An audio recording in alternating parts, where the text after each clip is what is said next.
Ok. Bueno, entonces, cualitativamente ya hicimos el análisis de algunos ejemplos de sistemas de ecuaciones. Entre ellos fue el oscilador armónico simple, es decir, sin amortiguamiento y sin fuerzas externas, y el caso de interacción entre dos poblaciones de especies, el sistema presa-depredador.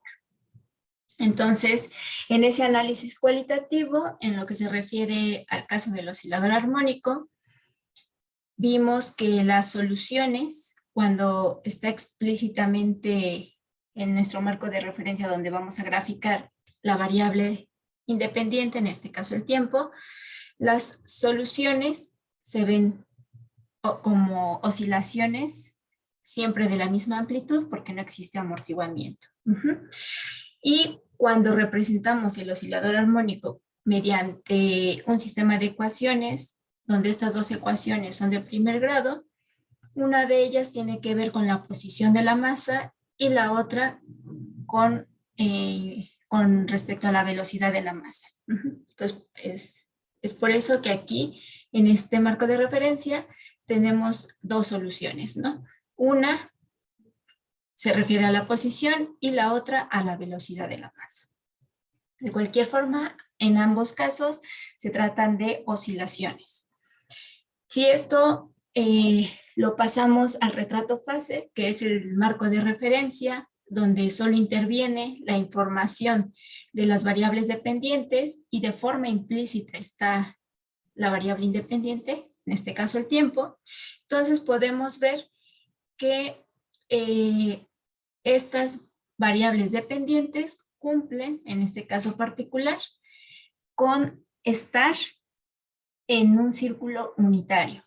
Si yo conjunto estos valores de y y b como una pareja ordenada, como un punto en el plano y, b, entonces los puntos y, b que cumplen con estas soluciones, que en este caso son coseno y menos seno, estas cumplen con la ecuación canónica de una circunferencia con centro del origen y radio 1. Entonces, de esa forma, pues es sencillo entonces saber que esta curva solución, que es una curva paramétrica, tiene esta descripción, este círculo. Pero bueno, no siempre es posible determinar que la curva paramétrica esté sobre cierta ecuación conocida, como en este caso un círculo. Muchas veces, pues la curva paramétrica tiene una forma un tanto extraña, ¿no? Como en este caso, por ejemplo, la curva paramétrica que resuelve que es solución del sistema presa-depredador, pues tiene esta forma, ¿no? Y esto pues no tiene una ecuación canónica conocida. Entonces, para determinar estas formas, en este caso, estas oscilaciones que corresponden al comportamiento de las soluciones de las poblaciones de ambas especies, en el tiempo, pues se hace uso, si no se puede de forma analítica, con métodos numéricos, que es lo que vamos a hacer en un momento.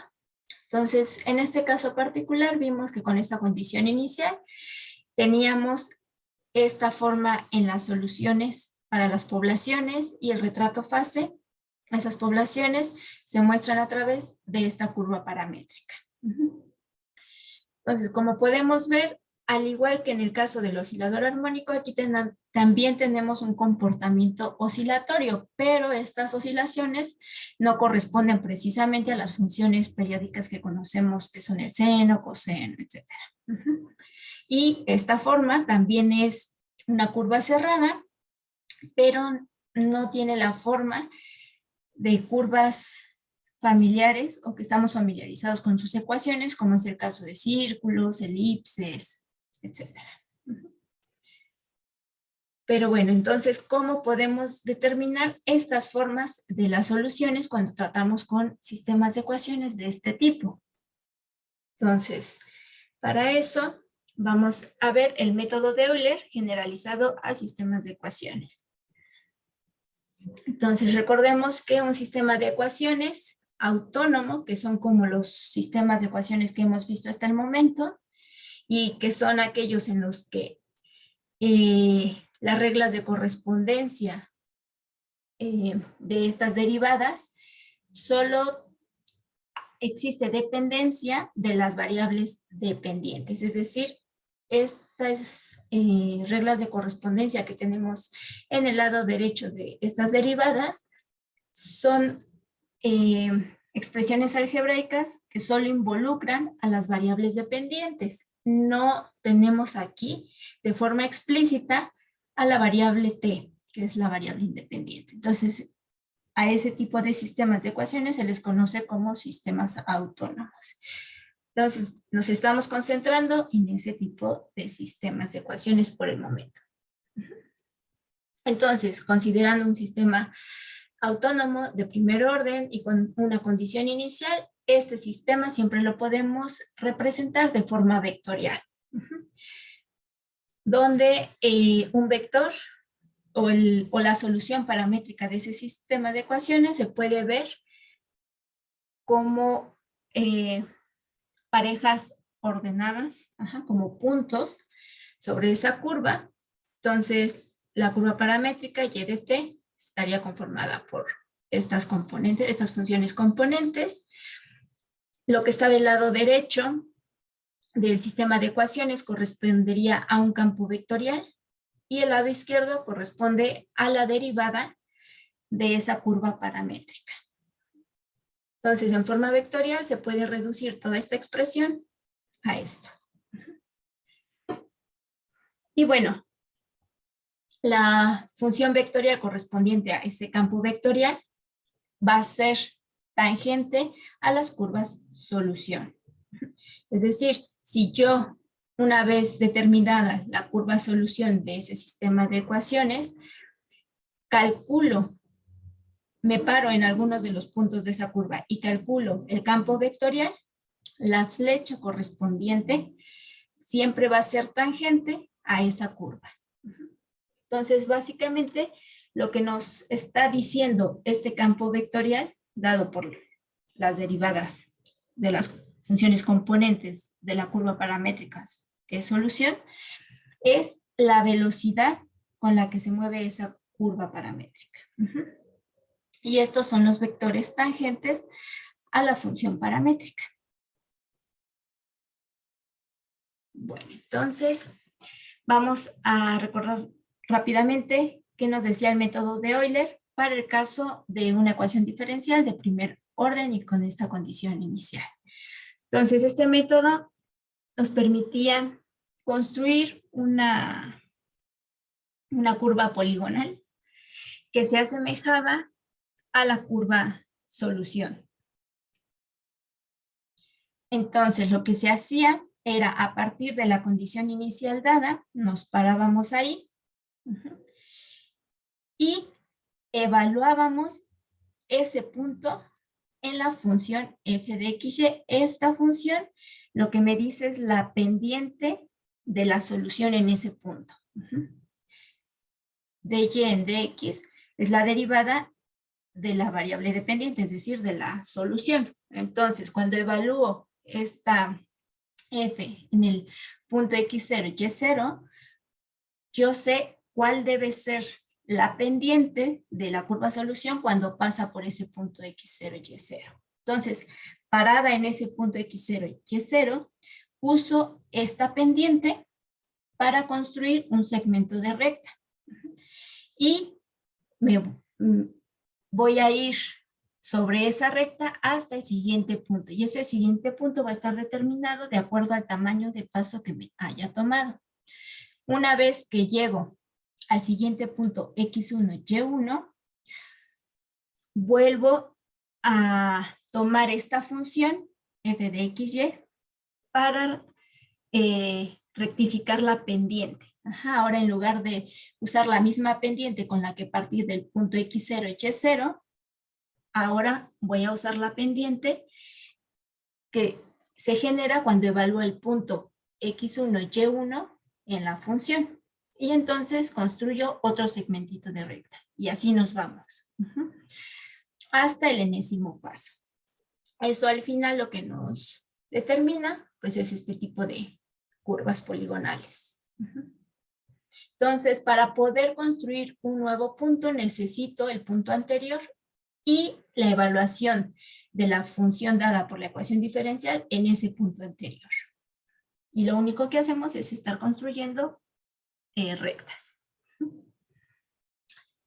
Entonces, esta curva poligonal se va a asemejar a la curva solución real.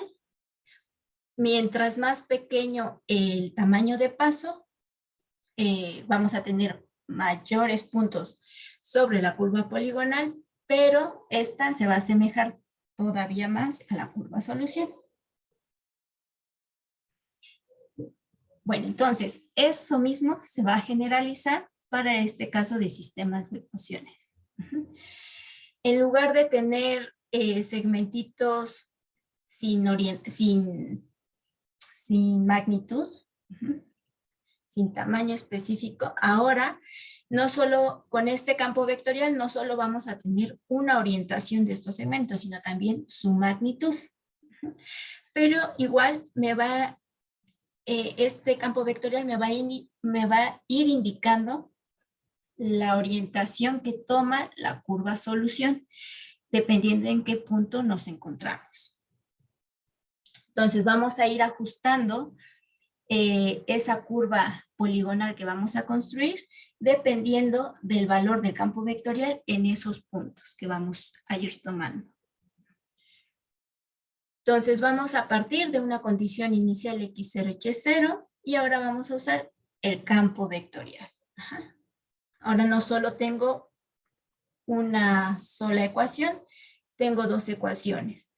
Y estas dos funciones me determinan las funciones componentes del campo vectorial sobre el plano. Y vamos a usar entonces esta condición inicial y el campo vectorial para aproximar la curva solución. Lo primero que vamos a hacer es escoger un tamaño de paso con el que vamos a trabajar.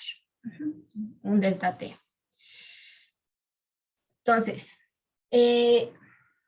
vamos a evaluar en el punto inicial el campo vectorial y a usar el vector correspondiente, que en la flechita que sale de ese punto x0 y y0 con la magnitud que nos está indicando la evaluación de ese punto en el campo vectorial. Entonces, ese vector va a corresponder a la velocidad de la solución que pasa por ese punto x0 y y0. Voy a usar el producto del tamaño de paso por ese vector para trasladarme del punto x0 y y0 al siguiente punto, que va a ser el x1, y1. Lo único que voy a hacer es usar la ecuación vectorial de la recta para poder ir de ese punto x0 y y0 al punto x1, y1 con el vector director dado de acuerdo al campo vectorial asignado en ese punto x0 y y0. Entonces, si se acuerdan en la ecuación vectorial de una recta, es un punto x, y sobre la recta siempre es igual a un punto P0 en la recta más alfa veces un vector director. En este caso, ese escalar alfa ahorita es el tamaño de paso. Y F, evaluado en el punto inicial, es mi vector director. O sea, estoy yendo de x0 a y0, de x0 y y0 a x1 y1 a través de esta ecuación de recta, a través de esta recta. Entonces la ecuación anterior es la recta que pasa por x0 y y0 y tiene vector director f de x0 y y0. Entonces vamos a viajar a lo largo de esa recta por un tiempo, ese tiempo es el tamaño de paso que nos hayamos elegido con esta velocidad. Una vez que llegamos al siguiente punto, x1 y y1, recalculamos la orientación. Es decir, ahora vamos a evaluar el campo vectorial en este nuevo punto. Y a partir de ahí voy a generar otra recta. Pero ahora esa recta es empezar en ese punto X1, Y1 y seguir el vector director dado por la evaluación del punto X1, Y1 en el campo vectorial. Y de esa forma vamos a llegar al punto X2, Y2. Entonces lo que vamos generando es nuevamente esta curva poligonal. La forma en cómo me muevo de un punto a otro me la va a ir dando el vector director. Ese vector director sale de las evaluaciones de los puntos en el campo vectorial. ¿Dudas hasta aquí? ¿Sí van siguiendo la idea? Sí. Bueno. Entonces, generalizando eso que acabamos de decir, el método de Euler para sistemas de ecuaciones autónomos queda como sigue, ¿no? Tenemos nuestro sistema autónomo, una condición inicial y vamos a suponer un tamaño de paso delta t. Entonces vamos a calcular iterativamente los puntos sobre esa curva poligonal.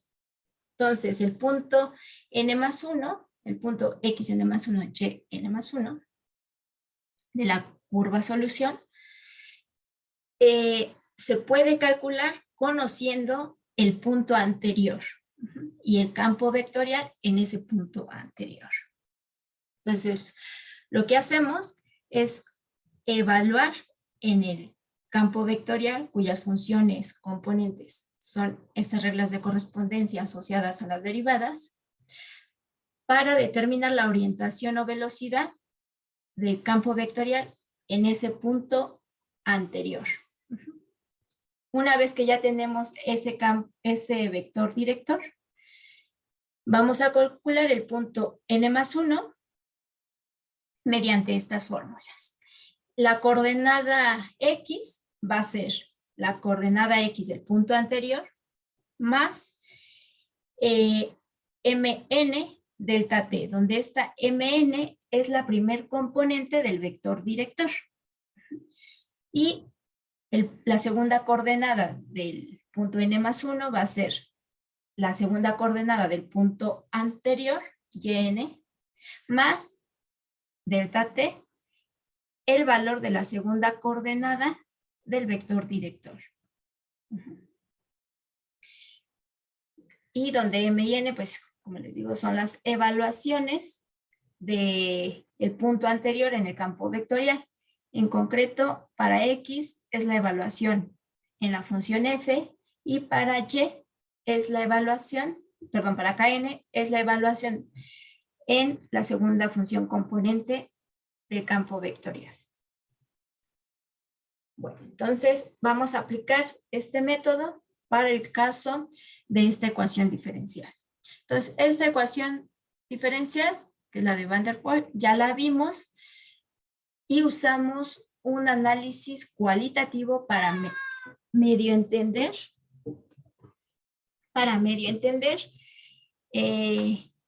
las características generales de las soluciones de esta ecuación. Esta ecuación es de segundo orden con coeficientes variables. Nosotros sí dedujimos métodos analíticos, pero para el caso de ecuaciones diferenciales de segundo orden con coeficientes constantes. Con coeficientes variables solo vimos algunos casos particulares, pero no tenemos un método analítico general que lo resuelva. Pero lo que hicimos en su momento fue hacer una analogía con el oscilador armónico, tomando en ese caso en particular, aunque sean coeficientes variables, estos coeficientes también van a corresponder a información sobre la masa, el coeficiente de fricción del oscilador armónico. Solo que van a ser, esos parámetros van a ser variables. Entonces, si se acuerdan, bueno, ya En esa clase vimos más o menos cómo tenían que ser las soluciones. En ese caso fue completamente cualitativo nuestro análisis. Ahora vamos a utilizar esta misma ecuación, pero hacer un análisis numérico usando el método de Euler. Lo primero que necesitamos hacer es reescribir esta ecuación como un sistema de ecuaciones de primer orden. Entonces, para eso, pues hacemos lo mismo que hicimos cuando reescribimos como un sistema de ecuaciones al oscilador armónico, ¿no? Lo que hicimos fue renombrar la primer derivada y de esa forma la segunda derivada va a quedar en términos de la derivada de esa variable nueva. Entonces, voy a decir que la primer derivada con respecto a t se llame y. Entonces, la segunda derivada va a ser la primera derivada de y con respecto a t, pero la segunda derivada es igual a, y despejando este término, pasando todo del otro lado, la segunda derivada, que es la primera derivada de y con respecto a t, va a ser 1 menos x cuadrada por x menos x.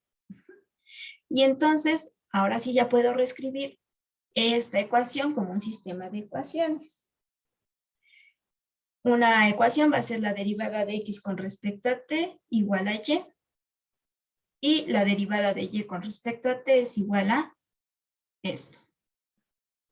Entonces ahora ya nada más tengo un sistema con ecuaciones de primer orden y además es autónomo, ¿no? Lo que tenemos del lado derecho de las derivadas son expresiones que solo involucran a las variables dependientes y no a la variable independiente.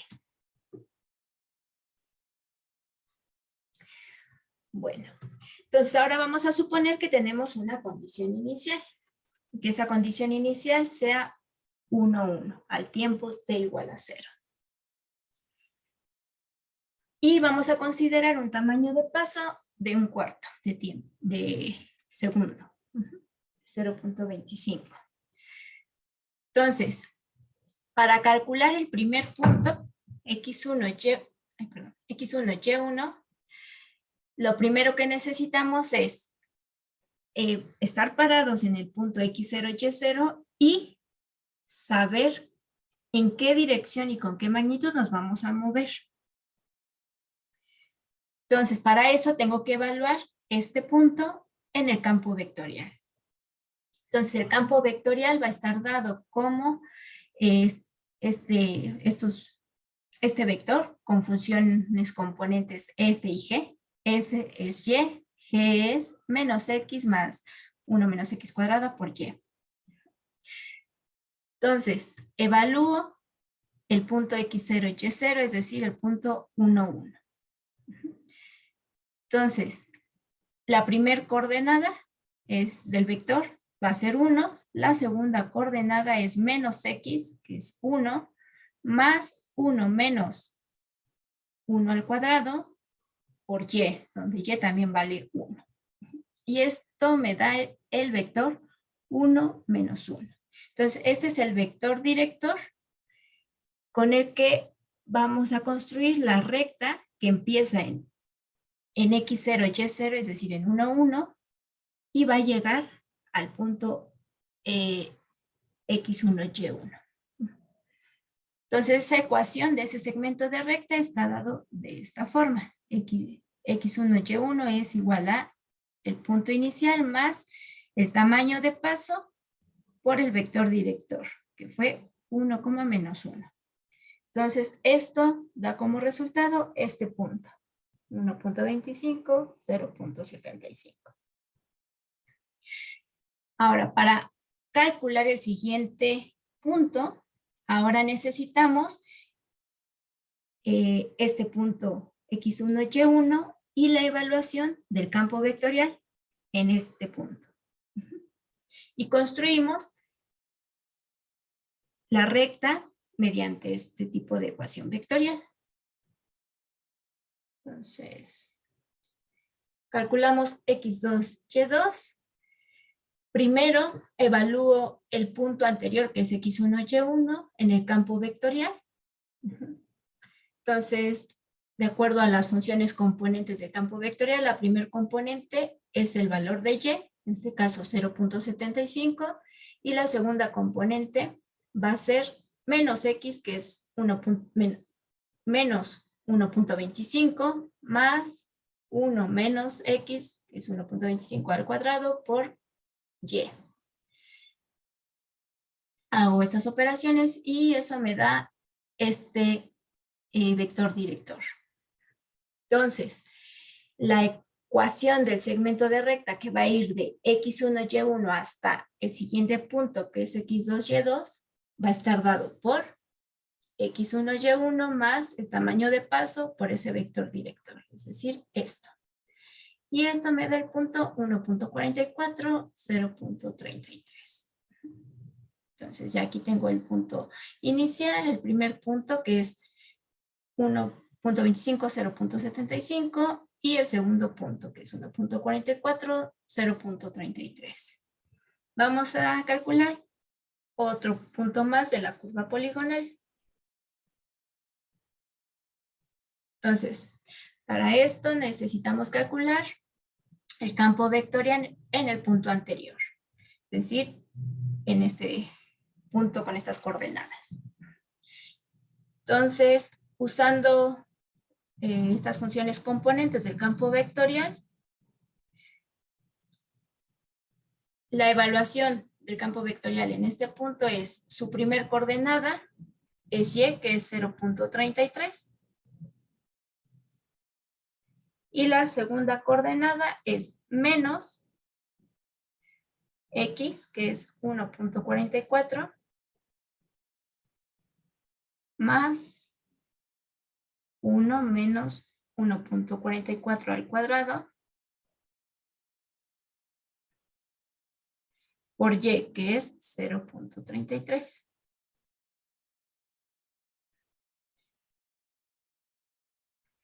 Entonces, ¿qué valor les da aquí en la segunda coordenada? Por ahí, porfa, ayúdenme con el cálculo.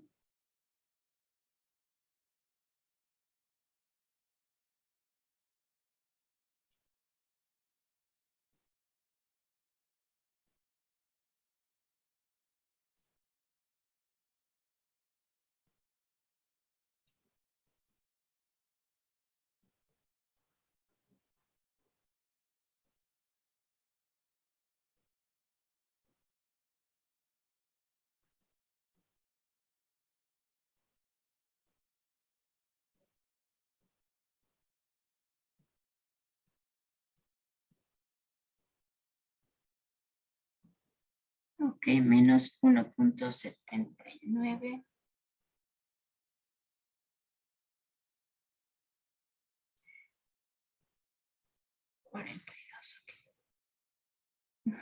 Entonces, cuando estamos ya parados en x2, y2, voy a tener que salir con esta orientación, con este vector director de este punto, para dirigirme al punto x3, y3. Entonces, x3, y3 va a tener como coordenadas el punto x2, y2, que es 1.44,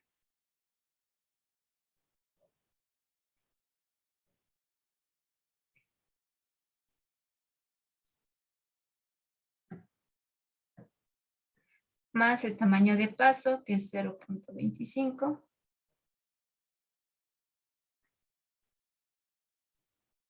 por este valor del campo vectorial, 0.33 menos 1.7942.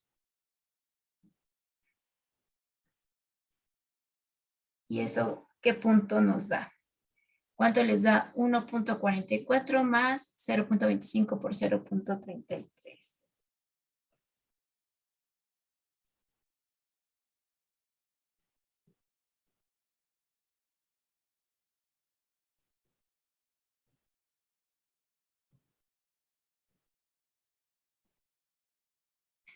Ok, 1.5225 y ¿cuánto les da 0.33 más 0.25 por menos 1.7942?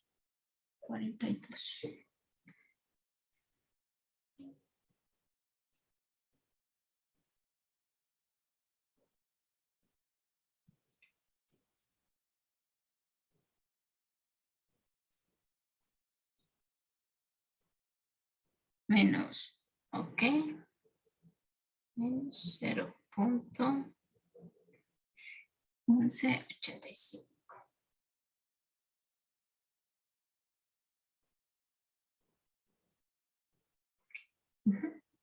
Entonces, ese punto sería este. Y esta orientación de este segmentito es justamente este. Entonces, pues el siguiente, pues lo mismo, ¿no? Si queremos determinar las coordenadas del siguiente punto, que sería este, necesitamos primero evaluar el campo vectorial en este punto anterior para saber con qué dirección vamos a salir de este punto a través de esta recta. Una vez que ya lo evaluemos, entonces este segmentito de recta tiene como ecuación el valor de este punto más el tamaño de paso por esta dirección, este vector director.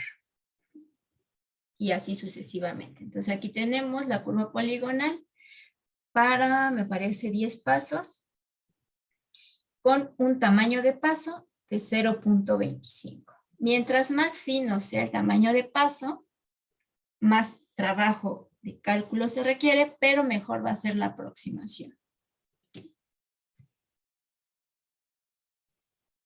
Entonces, aquí están la tabla de los 10 puntos anteriores, sus coordenadas, X y Y. Estos valores de M y N son las coordenadas de los vectores directores. Entonces, estos puntos X y Y son todos estos, hasta el valor de 10.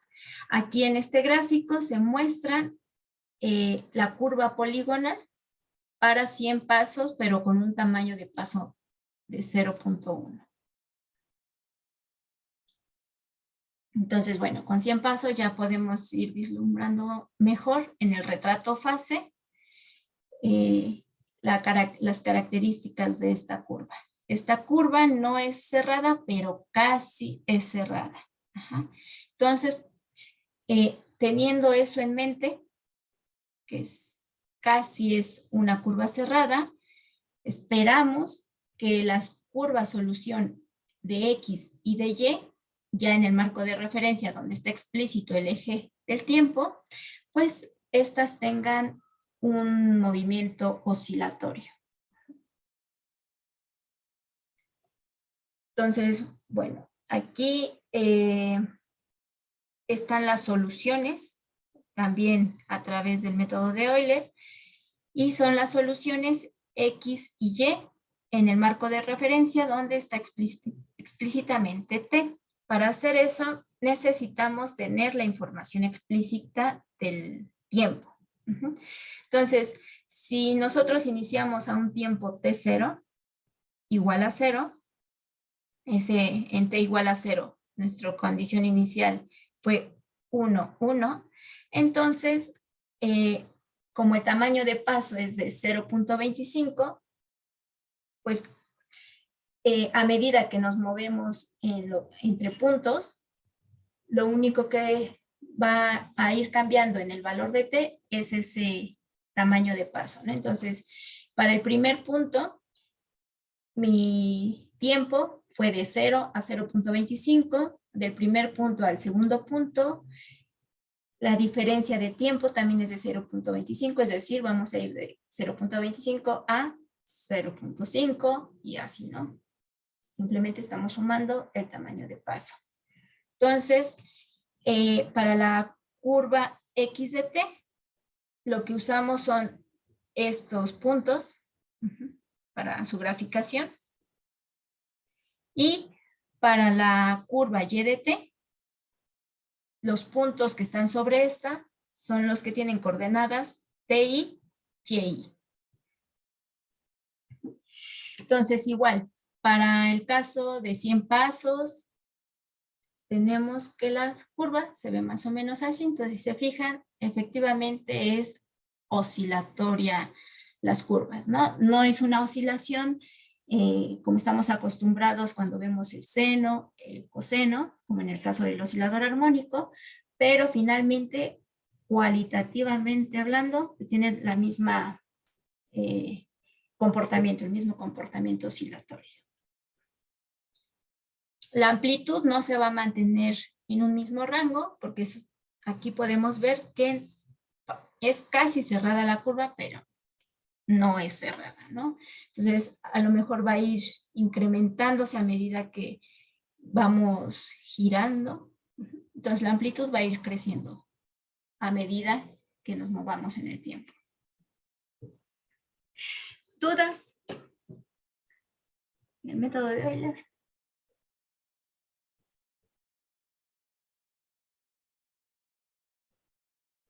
Bueno, muy bien. Entonces, es exactamente el método de Euler que ya conocían, solo lo único que pasa es que se generalizó a hacer dos cálculos a la vez, ¿no? Porque tenemos dos ecuaciones. Bueno, entonces, respecto a métodos numéricos para sistemas de ecuaciones, este es el único método que vamos a ver. Existen otros. De hecho, los mismos métodos que vimos de Euler generalizado, el de Runge-Kutta, también se pueden generalizar a sistemas de ecuaciones, pero bueno, para este curso nada más vamos a ver este. Ok, entonces vamos a empezar a ver, ahora sí, métodos analíticos. Entonces, los métodos analíticos se van a poder desarrollar para casos particulares de sistemas de ecuaciones. La gran mayoría de los sistemas de ecuaciones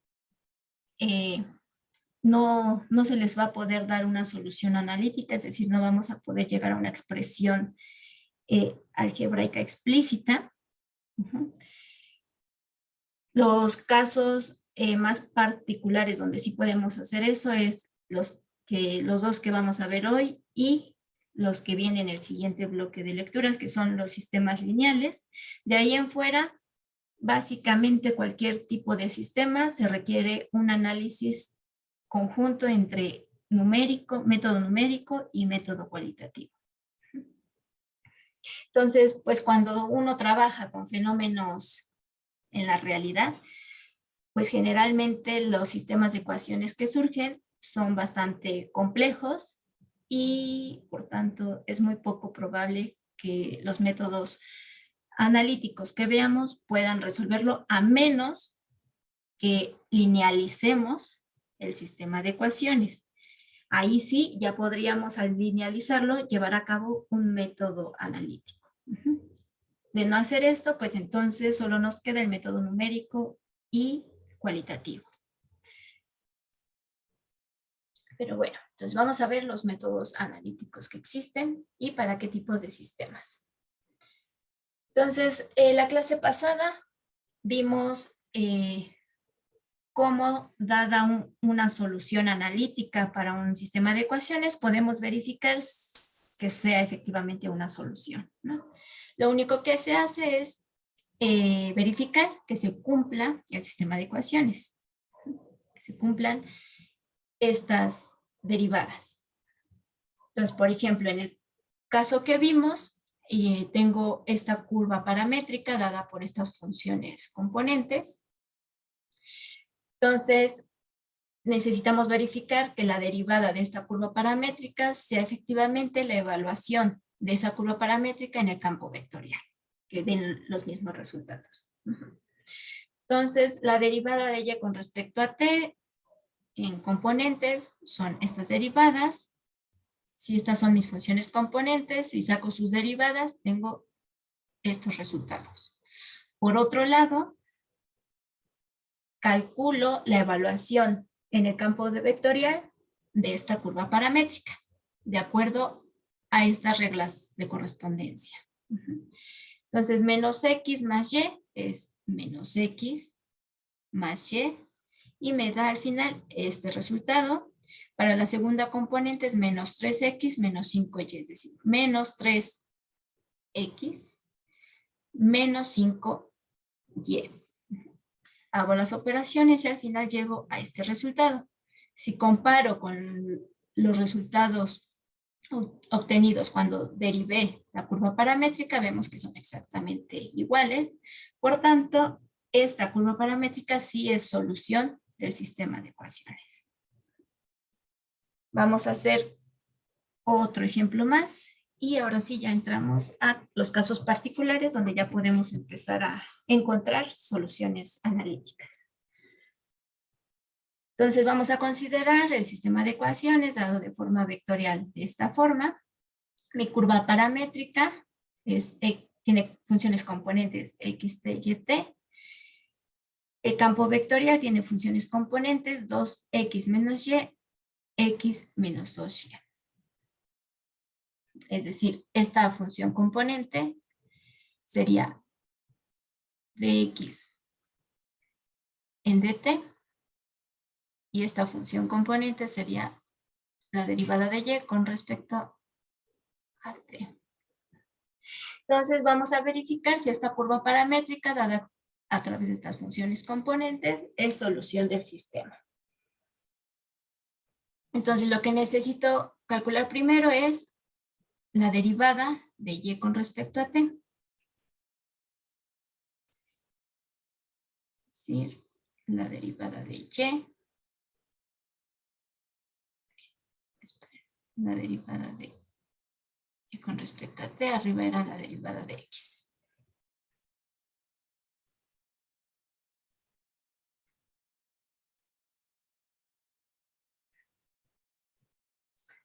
Ok, entonces, ¿qué les da la derivada de x con respecto a t? Y la derivada de y con respecto a t.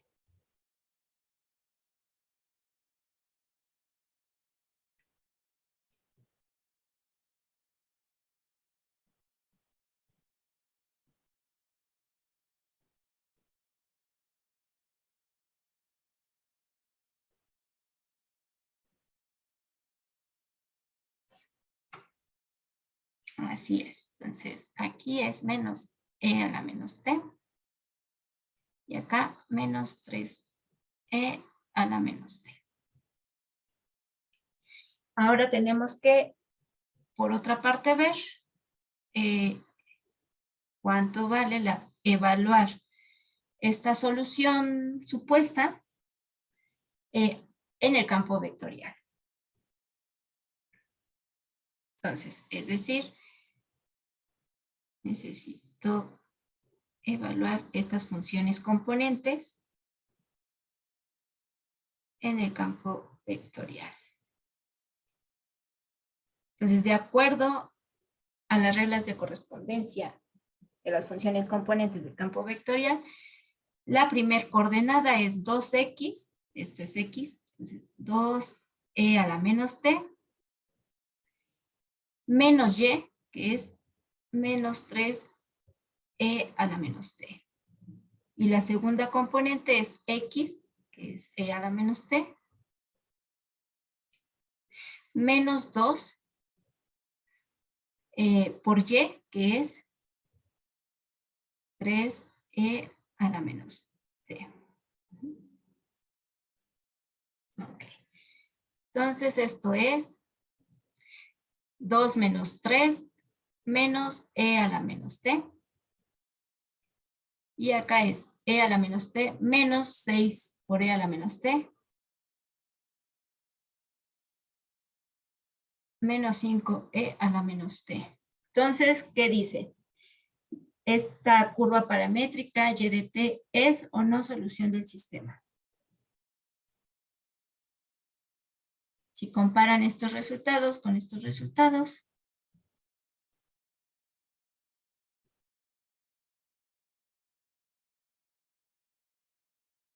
así es, no es, ¿no?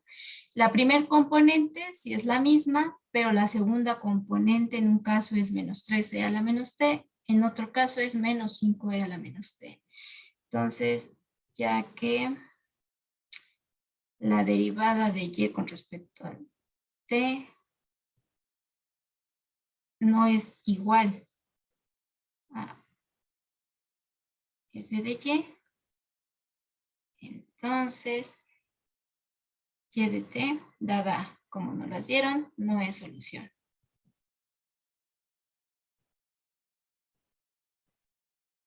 Bueno, entonces, ahora que veamos los métodos analíticos, una vez que ya tengan su expresión y de t, su curva paramétrica, pues pueden verificar si efectivamente eso que obtuvieron es solución o no. Simplemente es verificar que la derivada de esas funciones componentes de su curva paramétrica correspondan a la evaluación de estas componentes en el campo vectorial. Bueno, entonces vamos a empezar a ver dos casos particulares de sistemas de ecuaciones donde sí podemos fácilmente resolver.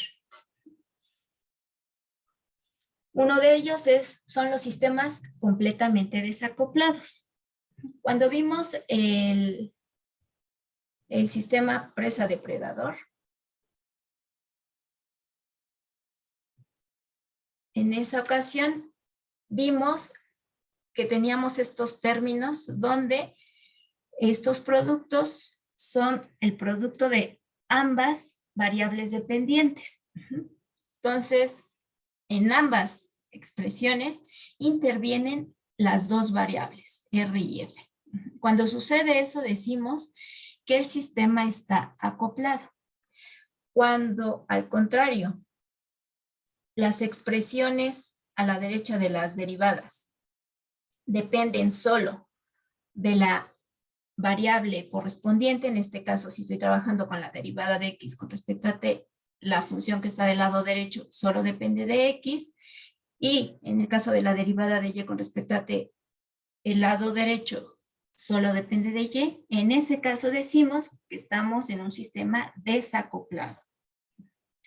Entonces, en este caso, podemos resolver ambas ecuaciones de forma separada. Para el caso de este sistema, la primera ecuación la podemos resolver a través de separación de variables. Esta x la pasamos de este lado, el dt del otro lado, integramos y al final obtenemos que x de t tiene como solución una constante por e a la menos 2t.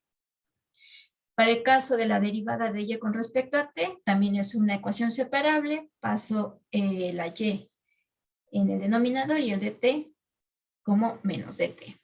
Integro y llegamos a que la solución para y está dada por una constante por e a la menos t.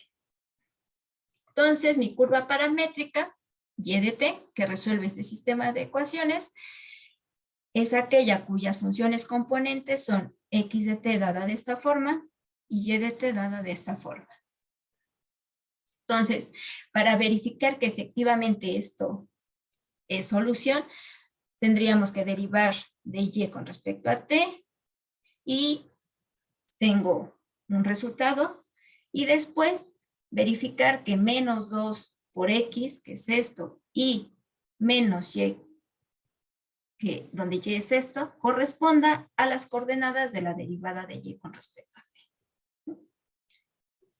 Estas constantes C1 y C2 van a tomar valores particulares cuando trabajemos con condiciones iniciales. En ese caso, ya de toda esta familia de curvas paramétricas, una cumplirá con esa condición inicial. Por ejemplo, si tengo la condición inicial que al tiempo 0 partimos del punto 1, 1, entonces, por un lado yo sé que a ese tiempo t0 estoy parada en el punto 1, 1.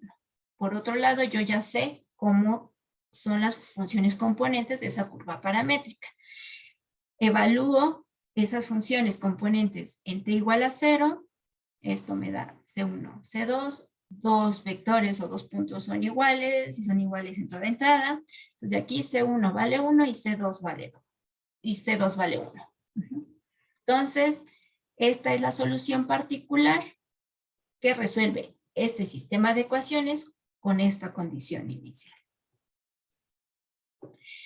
Y aquí, en este plano, es el plano fase, el retrato fase, porque el marco de referencia solo involucra a las variables dependientes. Estas flechitas son el campo vectorial dado por estas funciones componentes. Y este es el punto inicial y esta sería la curva generada si nos movemos de acuerdo al campo vectorial. Ahora, si nos fijamos, lo que nos está indicando el campo vectorial, todo va a tender a un punto de equilibrio que es el origen. Ya si llegamos a ese punto, aunque siga transcurriendo el tiempo, ya no nos movemos de ese punto.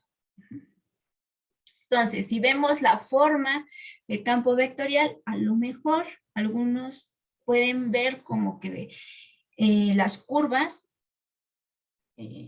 paramétricas, solución del sistema, parecen tener una forma paramétrica. A veces es fácil corroborar eso, a veces no tanto. Lo que tendríamos que hacer para corroborar es si los puntos de esta curva paramétrica cumplen con la ecuación cartesiana de alguna parábola. En este caso en particular, si yo elevo al cuadrado la segunda coordenada de la curva paramétrica, esto es e a la menos t al cuadrado, esto es e a la menos 2t, pero e a la menos 2t es justamente x. Entonces lo que estoy aquí viendo es que los puntos de la curva paramétrica se encuentran sobre la parábola x cuadrada igual a x. Esta es la ecuación canónica de una parábola que tiene vértice en el origen y abre a la derecha. Y por último, si nos pasamos del retrato fase al marco de referencia, donde aparece explícitamente el tiempo, las curvas ambas decaen y tienden asintóticamente a cero. ¿Qué es lo que esperaríamos, no? Porque en ambos casos tenemos exponenciales que decaen. Entonces, a medida que el tiempo transcurre, vamos a tender al punto 0, 0. Entonces, tanto X como Y pues van a tender a 0. Entonces, aunque estos puntos cumplen con esta parábola, no corresponde a toda la parábola, nada más a la parte positiva.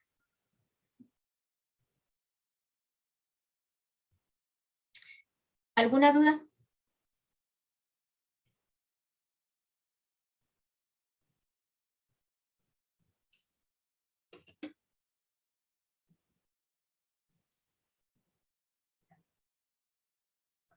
Ok. Bueno, ahora vamos a ver el segundo caso, donde también es sencillo sacar las soluciones de estos sistemas.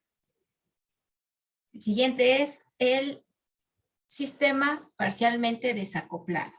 Es decir, en este caso, una de las ecuaciones solo va a depender de la variable correspondiente. Por ejemplo, en este caso, esta ecuación que corresponde a y, la función a la derecha solo interviene esa variable y. Y la otra, ahí sí intervienen ambas variables. En este caso, x y y. Entonces, en este caso, lo que hacemos es tomar primero la ecuación que solo depende de una de las variables y resolverla como en el caso completamente desacoplado, ¿no? Esta es una ecuación de variables separables, separamos variables, integramos y la solución es y de t igual a una constante por e a la menos 4t. Ahora, esta solución la puedo poner en la expresión de la derivada de la otra variable. La otra variable es 2x más 3y, pero ya tengo quién es y. Y vale esto, lo ponemos aquí. Entonces ahora tengo una ecuación diferencial lineal. Si paso este término del otro lado, tengo la expresión de una ecuación diferencial lineal de primer orden. Ya sabemos resolver eso con el factor integrante, etc. Y entonces, al resolverlo, llegamos a que la solución x de t es una constante por e a la 2t menos esto por e a la menos 4t. Y entonces, la curva paramétrica tiene como funciones componentes x de t, dado como esto, y y de t, dado como esto. Igual, estas constantes, C1, C2, se determinan particularmente si tenemos una condición inicial. Por ejemplo, si tengo esta condición inicial de que en 0 estamos parados en el punto menos un medio, 1, entonces, por un lado, yo sé que al tiempo t0 estoy en ese punto, pero mi solución es esta. Entonces, en estas funciones componentes, evalúo t igual a 0, eso me da este punto. Entonces, dos puntos son iguales. Si son iguales entrada a entrada, entonces de esta segunda entrada yo sé que C2 vale 1. Sustituyendo este C2 con 1, tengo que menos un medio es igual a C1 menos un medio. Este menos un medio lo paso del otro lado, se va con este menos un medio y entonces C1 vale 0. Eso me genera entonces la curva paramétrica con componentes. C1 es 0, este término se va y nada más me queda menos un medio por e a la menos 4t y aquí e a la menos 4t.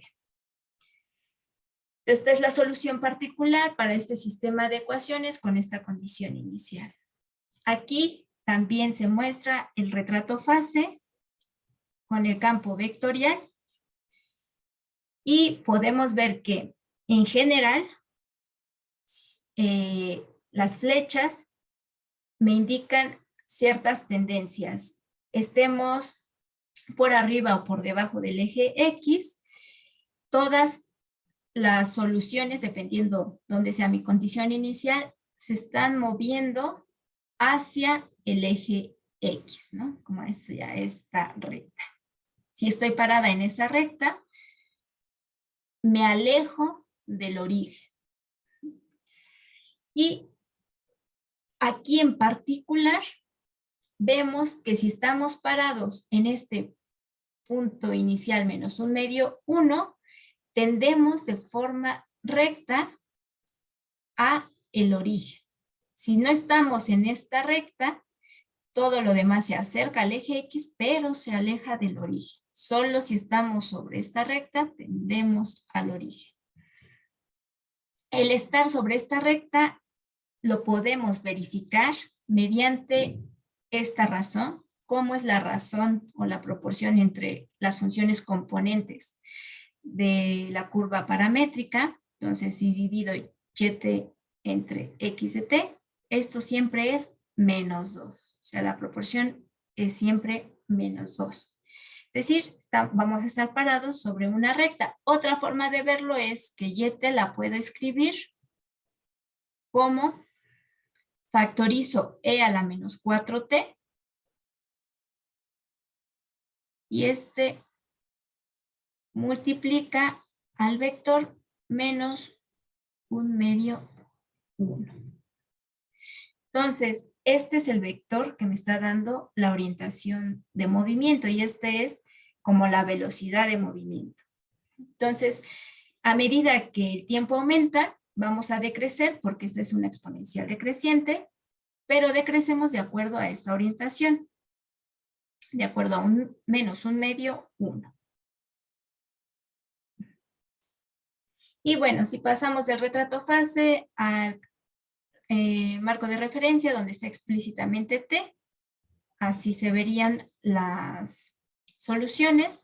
Son exponenciales que tienden a 0.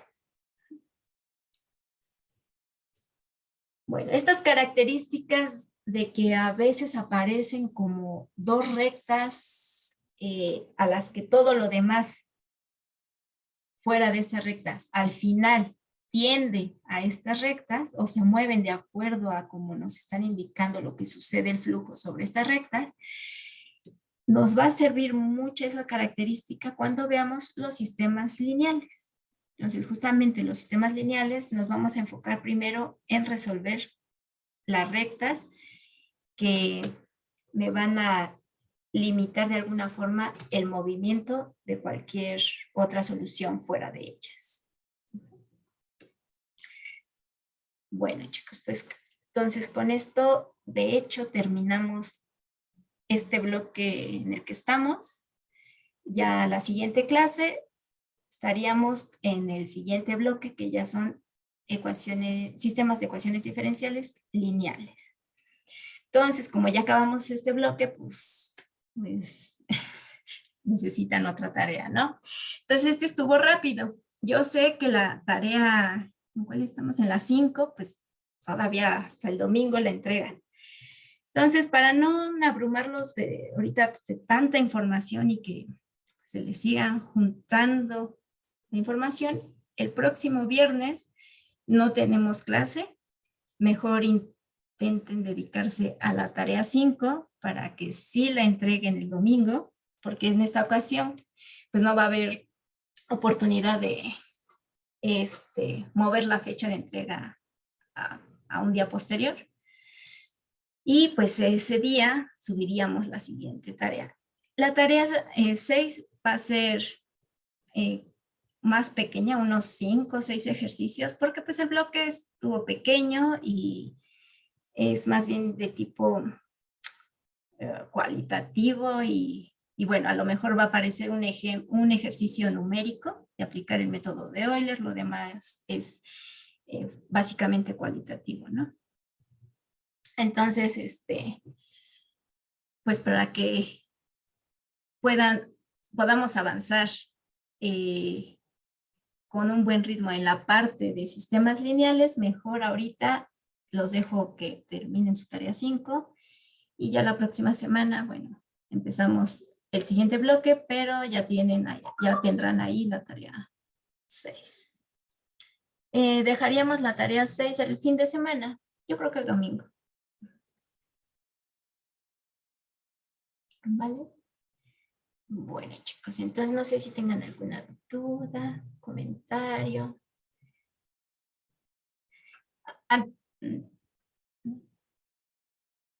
Bueno, entonces ya saben, cualquier duda que tengan de la tarea, pues nos pueden escribir. Y nos veríamos hasta el lunes. ¿Vale?